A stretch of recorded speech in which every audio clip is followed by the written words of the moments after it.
Hi guys, welcome back to my channel. இன்றைக்கி வந்து நம்ம ஆல்ரெடி பார்த்துட்ருக்கோம் ப்ரீவியஸ் இயர் கொஸ்டின்ஸில் பார்ட் 1 பார்ட் 2 அப்படின்னு வரிசைக்கு நம்ம பார்த்துட்ருக்கோம்ல.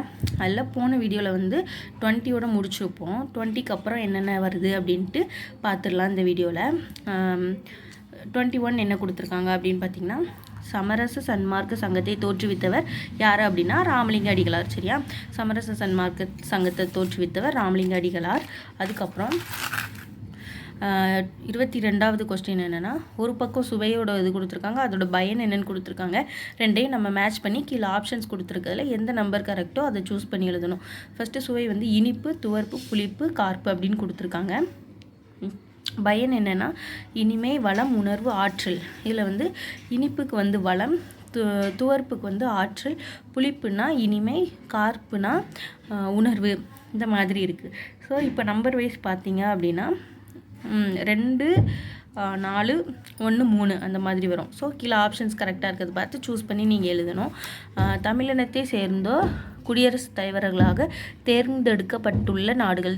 தமிழ் இனத்தை சேர்ந்தவங்க வந்து வேறு எந்த நாட்டில் வந்து குடியரசுத் தலைவராக இருந்திருக்காங்க அப்படின்னா சிங்கப்பூர், மொரிசியஸ். சரியா, சிங்கப்பூர், மொரிசியஸ். அதுக்கப்புறம் தமிழ் பல்கலைக்கழகத்தின் தமிழ் அன்னை விருது பெற்றவர் யார் அப்படின்னா கவிக்கோ அப்துல் ரகுமான். சரியா, கவிக்கோ அப்துல் ரகுமான். அதுக்கப்புறம் 25வது கொஸ்டின் என்ன பார்த்துடலாம். ஆற்காடு என்பது எந்த மரங்கள் சூழ்ந்த பகுதி அப்படின்னு இருக்குங்க. ஆற்காடு வந்து எந்த மரங்கள்னா அத்தி மரங்கள் சூழ்ந்த பகுதி தான் ஆற்காடு. அண்ணல் அம்பேத்கரை பகுத்தறி செம்மல், மக்களின் பெரும் மாபெரும் வழிகாட்டியே என்று புகழாரம் சூட்டியவர் தந்தை பெரியார். அண்ணல் அம்பேத்கரை யார் இப்படிலாம் சொல்லியிருக்காங்கன்னா தந்தை பெரியார். சரியா, காமராஜர் சட்டமன்ற உறுப்பினராக தேர்ந்தெடுக்கப்பட்ட ஆண்டு 1937. நல்லா படிச்சுக்கோங்க. காமராஜர் சட்டமன்ற உறுப்பினராக தேர்ந்தெடுக்கப்பட்ட ஆண்டு 1937. அரிகால் மாறிய அங்கன் அகழ்வையில் இவ்வடியில் உள்ள மோனை வகையாது.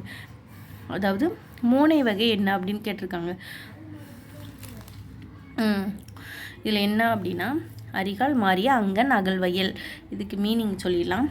இதில் இது வந்து ஃபஸ்ட்டு வேர்ட் சென்டென்ஸில் மட்டும் இருக்குது. இதில் வந்து செகண்டில் இல்லை, தேர்டு, ஃபோர்த்து. அப்போது 1, 3, 4 இருந்துச்சு அப்படின்னா மேற்கதுவாய் மோனை, 1, 2, 4 இருந்துச்சு அப்படின்னா கீழ்கதுவாய் மோனை அப்படின்னு சொல்லுவோம். அப்போ இதனால் இது வந்து மேற்கதுவாய் மோனை அப்படின்னு சொல்லியிருக்காங்க. சரியா,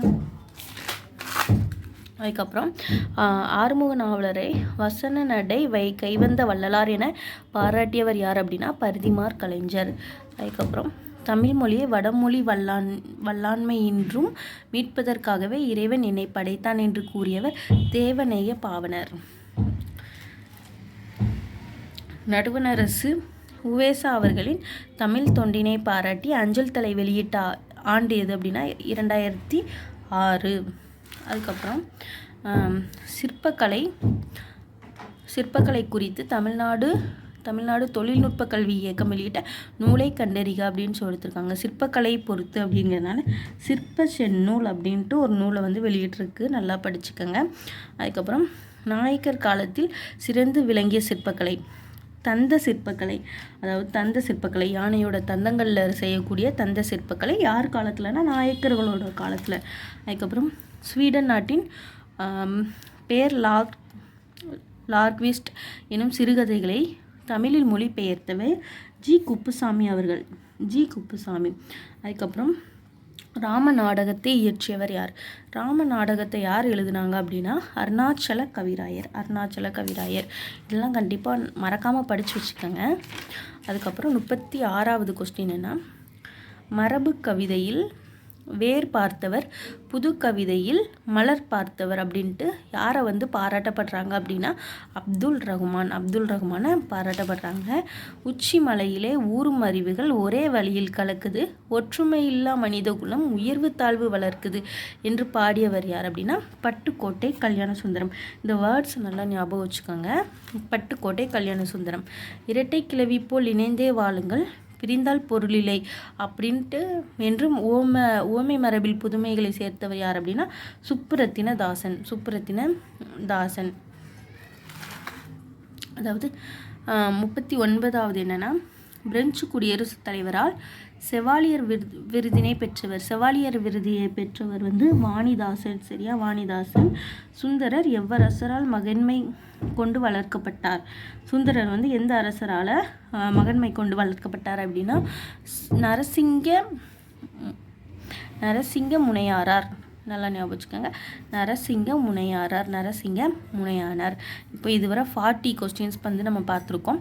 இதுக்கு அடுத்து பார்க்கணும் அப்படின்னா சேனலை சப்ஸ்கிரைப் பண்ணி வச்சுக்கோங்க. பார்ட் 3 வீடியோவில் கண்டிப்பாக அப்லோட் பண்ணுறேன். டெய்லி வீடியோஸ் வந்துகிட்டே இருக்கும். கண்டிப்பாக நம்ம சேனலை சப்ஸ்கிரைப் பண்ணி வச்சுக்கோங்க. Thank you so much.